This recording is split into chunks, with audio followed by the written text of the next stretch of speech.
नमस्कार, IND 121 में आपका स्वागत है। मैं हूं आपके साथ नवीन पुरोहित और आज हमारे साथ चर्चा करने के लिए मौजूद हैं ग्वालियर कलेक्टर कौशलेंद्र विक्रम जी।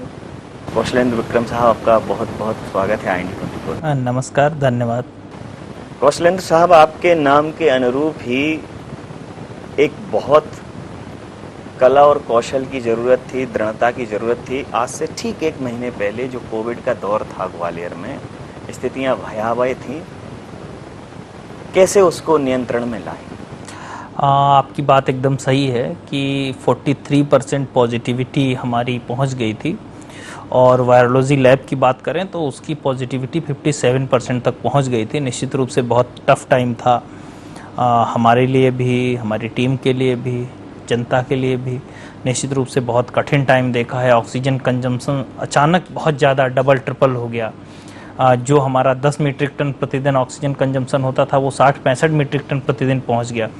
तो बहुत सारे हॉस्पिटल में पेशेंट आ गए, डिस्ट्रिक्ट हॉस्पिटल हो, चाहे मेडिकल कॉलेज हो, प्राइवेट हॉस्पिटल्स हो। निश्चित रूप से चैलेंजिंग टाइम था, लेकिन हमारी पूरी टीम के साथ, जनता के सहयोग के साथ, जनप्रतिनिधियों के सहयोग के साथ और निश्चित रूप से राज्य सरकार में हमारे जितने भी सीनियर्स हैं जिन्होंने मार्गदर्शन किया, और सर्वाधिक महत्वपूर्ण रूप से माननीय मुख्यमंत्री जी प्रतिदिन हम लोगों की समीक्षा करते थे, तो उनके मार्गदर्शन से हम लोगों ने जो है ग्वालियर को ठीक किया। ग्वालियर अगर कई मामलों में हमेशा जब हम शून्य की बात करते हैं तो हमें निराशा और अवसाद मिलता है, लेकिन कोरोना ने पूरी टर्मिनोलॉजी चेंज कर दी। आज नेगेटिविटी पॉजिटिविटी है और शून्य है तो सफलता है। तो ग्वालियर अब शून्य पे आ गया है सर, लगभग। तो ये हाँ, कल का हमारा आंकड़ा शून्य था भी। जी। मतलब वैसे 4-5 केस आ रहे हैं हमारे प्रतिदिन, बट जनरली कल हमारे 00 केस थे। जी। और अगर डेथ रेशियो की बात करें सर, तो वो भी हमारा अप्रॉक्स 1% के ही आसपास है। तो हम लोगों ने, चूंकि केस डेथ भले ज़्यादा दिखती हैं, चूंकि केस बहुत ज़्यादा आए, तो उस अनुपात में जो है हम लोगों ने काफ़ी लोगों को, सभी को राहत मिले, सभी लोगों को हॉस्पिटल बेड मिले, ऐसी कोशिश की। एक बड़ा चैलेंज और था कि ग्वालियर में सराउंडिंग का बहुत दबाव रहता है। इवन शिवपुरी, मुरैना, भिंड, दतिया, यहाँ का भी जो पेशेंट है वो ग्वालियर एकमात्र शहर है जो इन सारे शहरों के पास कनेक्ट है, इन सारे ज़िलों से। तो ग्वालियर पे इनका भी प्रेशर आता है। तो सिर्फ ग्वालियर ज़िले की बात करें तो ग्वालियर ज़िला अपने आप में एक बड़ा एरिया कवर करता है। तो ये जो प्रेशर आया एकदम मरीजों का, तो वो हॉस्पिटल में अव्यवस्थाएं ना फैलें, उसके लिए प्राइवेट और सरकारी हॉस्पिटल के बीच में कोऑर्डिनेशन के लिए क्या कार्य होना है? देखिए, क्या है, आपकी बात सही है कि आसपास के ज़िले संभागीय मुख्यालय है तो लोग आते हैं, लेकिन उस समय का जो टाइम था उसमें मैं आपको बताऊं कि बहुत सारे लोग यूपी से, इवन नोएडा से भी लोग, अगर आप हमारे कल्याण हॉस्पिटल में बात करेंगे तो एक दिन मैं गया तो कम 4-5 नोएडा से आए हुए लोग भर्ती थे।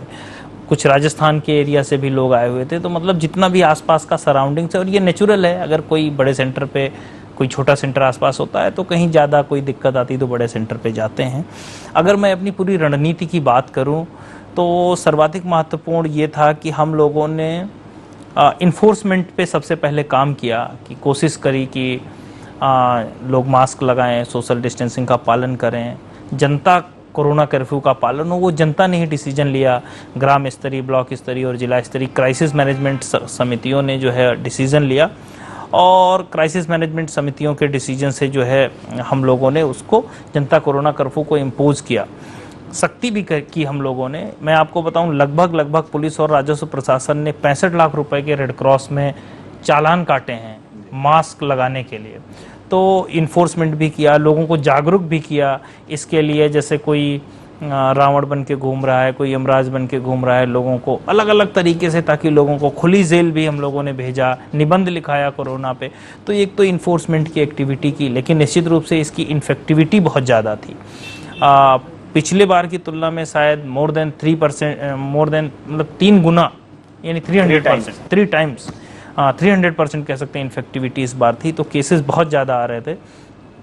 तो उसको मैनेज करने के लिए निश्चित रूप से हॉस्पिटल मैनेजमेंट और ऑक्सीजन मैनेजमेंट बहुत ज़्यादा ज़रूरी चीज़ थी। ऑक्सीजन मैनेजमेंट में हम लोगों ने जो है खुद, हमारी पूरी टीम जो हमारे फिलिंग पॉइंट थे वहाँ पे मौजूद रही। फिर भी एक समय हमें ऐसा लगा कि शायद ऑक्सीजन पूरी नहीं हो पा रही, कुछ कमी आ रही है, तो फिर हम लोगों ने हॉस्पिटल में अपनी मैन पावर की ड्यूटी लगाई कि किस हॉस्पिटल में पहले ऑक्सीजन की जरूरत है उसे पहले मिले, अदरवाइज बहुत सारे लोग लाइन में लगे हैं, किसी के पास बहुत सारी ऑक्सीजन है, किसी के पास पहुंच नहीं पा रही। तो वो हमने डिमांड को एक तरीके से एसेस किया।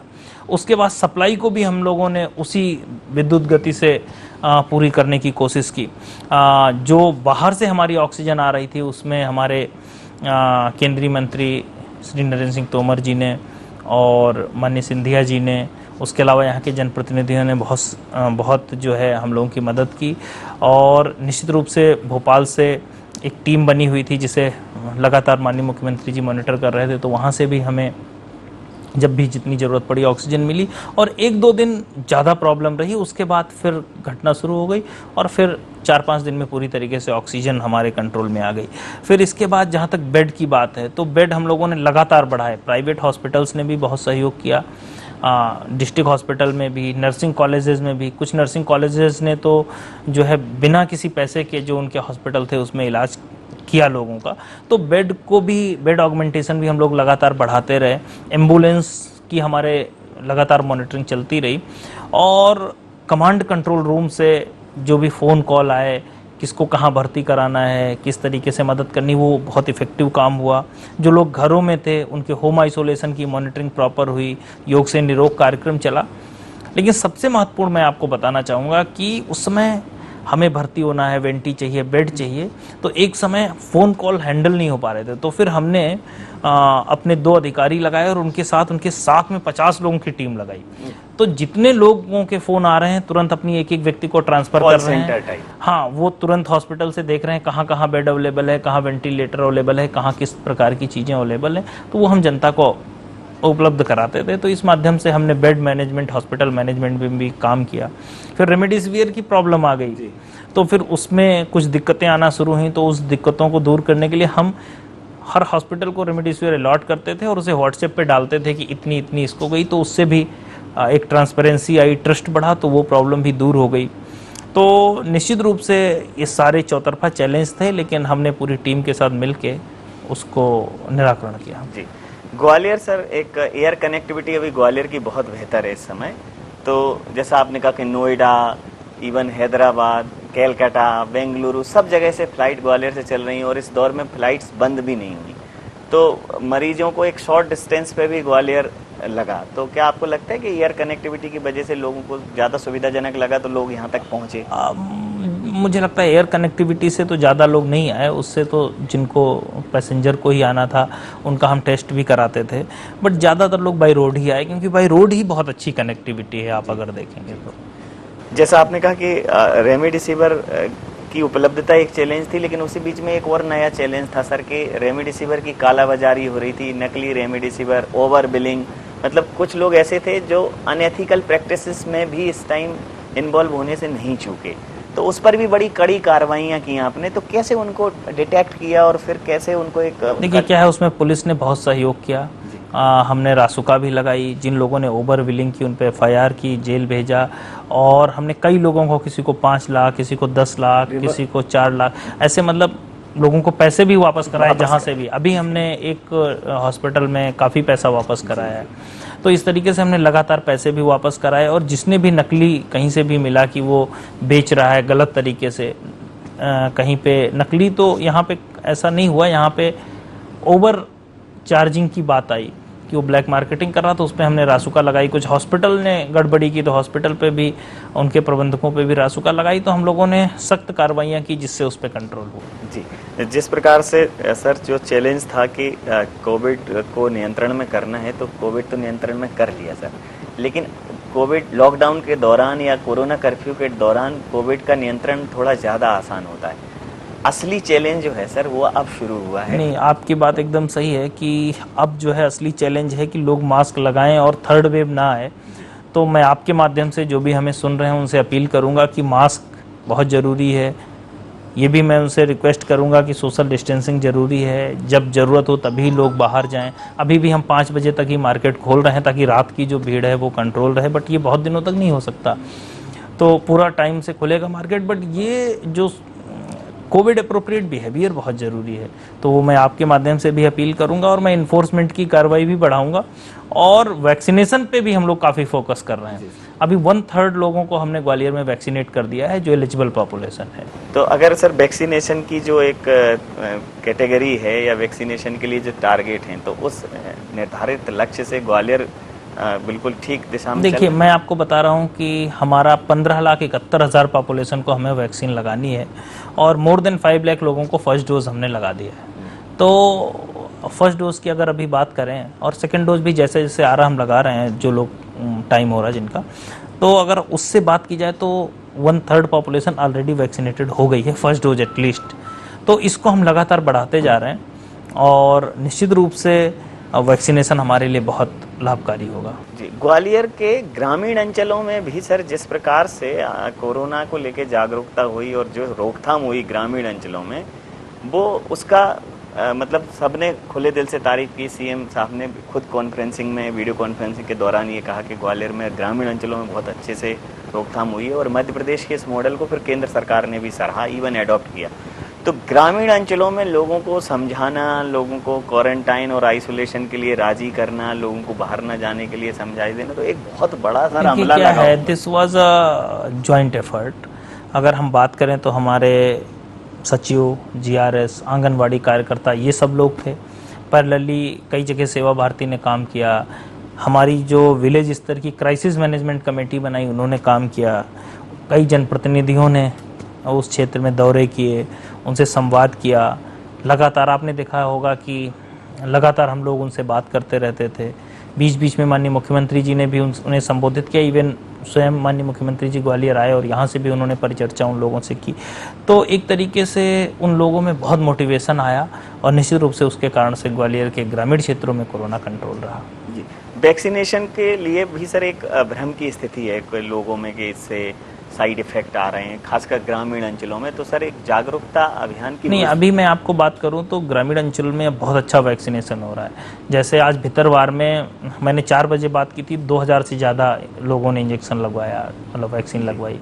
डबरा में लगभग 4000 लोगों ने वैक्सीन लगवाई। तो आज अगर हम देखें तो मोर देन 10,000 तो अकेले ग्रामीण क्षेत्र से ही हमारे यहाँ वैक्सीनेशन हुआ। अब धीरे धीरे वो भ्रम छट गया है। फिर भी अगर किसी को ऐसा भ्रम है तो मैं कहना चाहूँगा कि उन्हें किसी तरीके से भ्रम में आने की ज़रूरत नहीं। 5 लाख से ज़्यादा लोगों को वैक्सीनेशन हो चुका है और किसी को ऐसी कोई विशेष दिक्कत आई नहीं। जिस प्रकार से सर आप अनलॉक में जा रहे हैं और कोरोना कर्फ्यू में जैसे जैसे ढील दी जा रही है, तो चूंकि मार्केट खुल रहे हैं, तो आप बहुत ज़्यादा जो आपने एक नई मतलब एक बड़ा अच्छा शब्द दिया कि कोविड एप्रोप्रिएट बिहेवियर, तो यहाँ दुकानदारों की, व्यापारियों की एक जवाबदेही ज़्यादा है कि वो ग्राहक को एंटरटेन करें।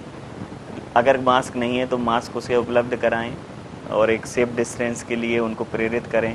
तो इस विषय में व्यापारिक संगठनों से और एनजीओज वगैरह से सर एक चर्चा हुई है? जी, हमारी सभी से लगातार चर्चा होती रहती है। हम डिस्ट्रिक्ट लेवल पे भी बैठकें करते रहते हैं और सभी लोगों में आम सहमति भी है। इवन ज़्यादातर दुकानदार हम अपनी वैन भेज रहे हैं, सभी लोगों ने अपना वैक्सीनेशन कराया है जो उनके यहाँ काम कर रहे हैं। तो सने सने जो एक जागरूकता है और एक जो सोच है वो अच्छी बन रही है। तो मुझे लगता है कि अगर मतलब हम लोग पूरा प्रयास करेंगे तो थर्ड वेव नहीं आएगी, और आएगी तो बहुत हल्की आएगी। सर मैं आपसे ये तो बिल्कुल ही नहीं पूछूंगा कि किन किन मोर्चों पे आपको चीज़ों को कंट्रोल करने में ज़्यादा आसानी हुई। क्या ऐसा वो समय था जब आपको लगा कि बहुत ज़्यादा टफ है? और मतलब एक समय ऐसा भी होता है सर कि जो जवाबदेही होती है वो हमें सोने नहीं देती, एक तनाव हो जाता है। तो क्या ऐसा समय आया उस दौर में? नहीं, एकदम ऐसा समय था और 20 अप्रैल के बाद थोड़ा सा बहुत ही टफ समय शुरू हुआ और 20 से 28 अप्रैल वाला जो सप्ताह था दैट वाज वेरी टफ। और बीच में जब थोड़ा सा ऑक्सीजन क्राइसिस आ रही थी उस समय हम लोग, हमारी पूरी टीम, मुझे लग रहा है मतलब काफ़ी स्ट्रेस में थे। ऐसा सभी को लगता था कहीं ब्रेकडाउन ना हो जाए, बट फिर भी हम लोगों ने सभी लोगों के सहयोग से उसको पार पाया और रात और दिन तो कुछ समझ में नहीं आता था। मुझे लग रहा है कि कंटिन्यूअस मोर देन 36 आवर्स हम लोगों को जगना पड़ा। एक और सर ग्वालियर में एक नई चीज़ देखने को मिली कि जब जूडा ने हड़ताल की सर, तो ग्वालियर एक ऐसा अंचल था, संभाग था जिसमें सबसे पहले हड़ताल खत्म हुई। तो निश्चित रूप से वार्ता में कहीं ना कहीं वो कम्युनिकेशन हुआ होगा, तो क्या कह के सर उन्हें नहीं, वो मना? तो मेडिकल कॉलेज के डीन साहब उसको कोऑर्डिनेट कर रहे थे और सबको लगा, जो उन्होंने समझाया तो उन लोगों ने अपना समाप्त किया। बट बेसिकली सारे डॉक्टर्स ने कोविड काल के दौरान बहुत ही ज़्यादा मेहनत की, जो जितना एफर्ट दे सकता था उसने उतना एफर्ट लगाया, और उसी के कारण जो है आज हम उसे सामान्य स्थिति। पहली बार ऐसा हुआ सर कि नगर निगम, पुलिस और जो राजस्व का अमला है उसने एक साथ कदम ताल किया हो, और स्मार्ट सिटी एक कॉन्सेप्ट चल ही रहा है, तो सर इसमें इस कदम ताल में स्मार्ट सिटी की कितनी भूमिका थी? जो स्मार्ट कॉन्सेप्ट है, क्या ऐसा कोई कॉन्सेप्ट? नहीं, स्मार्ट सिटी ने बहुत अच्छा काम किया है। स्मार्ट सिटी से हम होम आइसोलेशन की मॉनिटरिंग करा रहे थे, स्मार्ट सिटी से हम जो है पेशेंट शिफ्टिंग करा रहे थे। हमारा जो सॉफ्टवेयर बना हुआ था, जिसमें पहले क्या होता था, मैं आपको एक बात बताता हूँ। जब पहले शुरू में, पिछले साल की बात है, 4, 6, 10 केस आते थे, हमारी सेंट्रल टीम फ़ोन लगाती थी आप कहाँ हैं कहाँ नहीं, और फिर हम कराते। अचानक पिछले साल ऐसा हुआ था कि 171, अगले दिन 191, ऐसे 200 केसेस आने लगे जिनकी हैंडलिंग मुश्किल हो रही थी। फिर एनआईसी और स्मार्ट सिटी के सहयोग से हमने रातों रात सॉफ्टवेयर डेवलप किया, तो उसमें जितने भी लोग टेस्ट कराते थे, पॉजिटिव आते थे, वो डेटा ऑटोमेटिक उसमें पुश हो जाता था और हमारे इंसिडेंट कमांडर्स को चला जाता था, और फिर वो देख लेते थे कि किसको कहाँ शिफ्ट कराना है, किसे होम आइसोलेट करना है, और अगर कोई व्यक्ति रह जाता था तो फिर स्मार्ट सिटी को भेज देते थे, वो फिर से उसकी मॉनिटरिंग करते थे। तो स्मार्ट सिटी ने बहुत ही अच्छा इसमें काम किया। पेशेंट शिफ्टिंग में किसी को एम्बुलेंस चाहिए तो एम्बुलेंस का भी मूवमेंट का पूरा प्लान स्मार्ट सिटी से कंट्रोल हो रहा था। तो अगर आप, और किसी को बेड चाहिए, कॉल सेंटर पे फ़ोन करना है कि किसी की होम आइसोलेशन में तबीयत ख़राब हो गई, किसी को वीडियो कॉलिंग पे सलाह लेनी है, किसी को दवाई नहीं पहुंच पाई, तो वो सारा हब था स्मार्ट सिटी। ऑक्सीजन की मॉनिटरिंग, मतलब जितनी भी मॉनिटरिंग है वो वॉर रूम के रूप में 24/7 वॉर रूम के रूप में काम कर रहा था हमारा स्मार्ट सिटी। और हम लोग नंबर्स बढ़ाते जा रहे थे। पहले वहाँ 20 लोग लगे, फिर 50 लगे, फिर 100 लगे, फिर 200 लग गए, फिर 300 लग गए, मतलब काफ़ी ज़्यादा लोगों को हमें वहाँ डिप्लॉय करना पड़ा। बहुत अच्छा काम किया।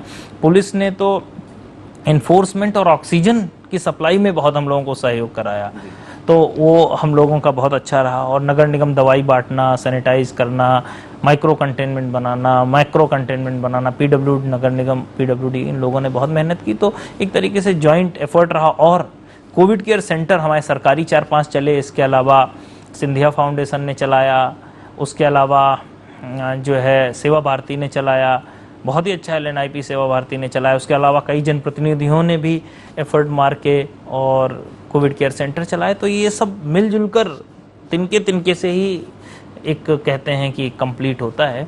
तो बूंद बूंद से ही घड़ा भरा है। जी, जिस प्रकार से सर एक टाइम जब केसेस बहुत बढ़ रहे थे, और जब ये मीडिया में खबरें आई और सरकार के संज्ञान में आया कि ये जो मरीज इलाज का खर्चा उठाने में अक्षम है, तो एक बहुत बड़ा निर्णय सरकार ने लिया आयुष्मान योजना के अंतर्गत। तो एक बड़ा चैलेंज आप पर भी आया कि आप सरकार ने उसमें पात्रता ये रखी कि अगर परिवार में किसी भी एक व्यक्ति के पास है तो वो परिवार उसका नहीं, हमने आयुष्मान में 40 से ज़्यादा हॉस्पिटल इम्पैनल किए, और जिनको ज़रूरत थी उनको हमने वहाँ भर्ती कराया, उनका इलाज कराया, और बहुत ही अच्छा उसका। तो सर उनको Ayushman card on the spot दिए? ऑन द स्पॉट भी दिए। रात रात में हम लोगों की टीम ने घूम घूम के फ़ोन आए, तत्काल आयुष्मान कार्ड बनवाए। वो फिर सर उनको एक्टिवेट कराने में जो समय जाता था उससे पहले हमने भर्ती करा दिया, क्योंकि 3 दिन का टाइम रहता है। अगर आपका बन गया, आप भर्ती रहिए, 3 दिन में एक्टिवेट हो जाएगा, तो कोई इशू नहीं आएगा। तो वो सारा काम हम लोगों ने किया। तो अगर सर मैं आयुष्मान कार्ड के अंदर लाभार्थियों की बात करूं तो ग्वालियर में कितना इसका एक बड़ा पॉपुलेशन, करीब 70% से एबव पॉपुलेशन। हाँ, जिस तारीख से हमारी आयुष्मान कार्ड की योजना आई, उसके बाद से जिस तारीख को लॉन्च हुई, उसके बाद से जितने भी लोग थे उन सभी लोगों को हम लोगों ने आयुष्मान कार्ड का लाभ दिलाया। मतलब कोई ऐसा नहीं कि आयुष्मान कार्ड रहा हो और फिर भी पैसे कोई अपवाद छोड़ दें, मैक्सिमम लोगों को इसका लाभ मिला। सरकार ने इस पूरे कोरोना काल में संवेदनशीलता और सदाशयता का परिचय दिया। कुछ ऐसा, कोई भी ऐसा व्यक्ति जो कोरोना से काल कलवित हुआ हो तो परिवार को 1 लाख रुपए की सहायता राशि देने की बात की गई। और अगर किसी के परिवार में माता पिता, कोई बच्चा अनाथ हो जाए तो उसकी पूरी रिस्पॉन्सिबिलिटी राज्य सरकार ने ली है। सर तो ये तो योजना है, लेकिन धरातल पर उसका क्रियान्वयन हो जाए। देखिए, मैं आपको बताऊं, जैसे ही अनाथ बच्चों की योजना आई तो 24 बच्चे हमने रात दिन मेहनत करके 24 बच्चे हमने ऐसे निकाले जिनके माता पिता कोई एक पहले या कोई एक बाद में या दोनों एक साथ जो काल कवलित हो गए थे, और उन 24 बच्चों को हमने इमीडिएट सैंक्शन दी है। और शायद मुझे एग्जैक्ट नंबर नहीं बट शायद हम लोग हाईएस्ट हैं। जी नहीं, आप हाईएस्ट। तो वो 24 हमने, और अभी 4 और कर दिए, तो मतलब 28 हो गए। तो कहीं से कुछ भी पता चल रहा है हम तुरंत उसे लाभ दे रहे हैं। इवन कुछ लोगों को शिक्षा, घर, नगर निगम को मैंने कल 10 बच्चों की सूची भेजी कि इनको घर भी देना है, किराए पे रह रहे हैं, तो नगर निगम ने उस पर सहमति दे दी है। तो इस तरीके से हम लोग जो है समाज के सहयोग से कोशिश कर रहे हैं कि लोगों को उनका बेनिफिट मिल जाए। अब सर, जिस प्रकार से WHO और अन्य स्वास्थ्य से संबंधित संस्थाएं ये अनुमान लगा रही हैं कि तीसरी लहर में जो है बच्चों पर ज़्यादा प्रभाव पड़ सकता है, तो उसके मद्देनज़र राज्य सरकार ने ये निर्णय लिया है कि वो पेरेंट्स, अभिभावक जिनके यहाँ कोई भी बच्चा 10-12 साल का है तो उनको वैक्सीनेशन में प्राथमिकता दी जाएगी। अगर माता पिता वैक्सीनेट हो जाते हैं तो बहुत कम संभावना है कि बच्चा किसी और के टच में आए। तो वो कैसे सर आइडेंटिफाई करेंगे? लगातार स्टैटिक्स की एक चुनौती आप लोगों के सामने। देखिए क्या है कि हम लोग ये बात लोगों तक लेके जा रहे हैं और हमारी मोबिलाइजेशन टीमें बनी हुई हैं हर बूथ पे। तो वहाँ पे हम लोगों ने अपनी मोबिलाइजेशन टीम को निर्देशित किया है कि जो प्रायोरिटी ग्रुप से उसको पहले वैक्सीनेशन कराना है और सबको तो कराना है।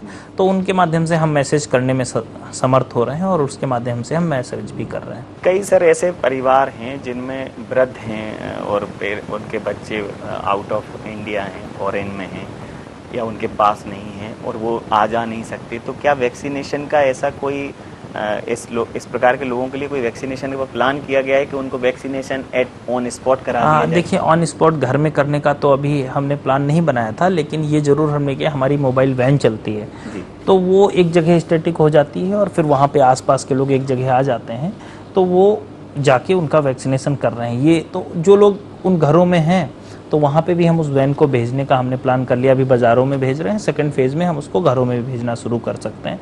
तो ये एक इस तरीके के माध्यम से जो लोग आ नहीं सकते उनको हम वैक्सीनेशन कर सकते हैं। कम से कम हमारी 10 मोबाइल वैन अभी चल रही हैं, तो उसमें डॉक्टर हैं, सभी लोग हैं, मतलब कंप्लीट है।